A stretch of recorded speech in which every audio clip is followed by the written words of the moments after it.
Hey everyone, and welcome back to another video. In this video, I'm going to show you how to connect your credit card with the Instacart app. Now, this video is going to be particularly useful for individuals. Let's say that you want to go ahead and start paying for your groceries on Instacart with your credit card.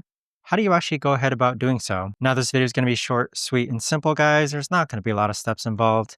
Now, in order to do this, what you're first going to do is log on to the Instacart app. Next, click on your profile icon on the upper right-hand corner. From here, you want to go ahead and click on Settings on the upper hand side. Then underneath Payment Methods, click on Debit, Credit, PayPal, and more. So you're going to see an option here to add your debit or credit card. Click on Add, and then this is where you're going to be able to either scan your card or you can manually enter your card information here. But once you're done, just click on Save, and there you have it. But that right there, guys, is the best and easiest way that I know of to actually go ahead and add your credit card information to and connect your credit card with the Instacart app. If you guys know of a better or easier way to actually do this, let me know in the comments down below. I would love to know.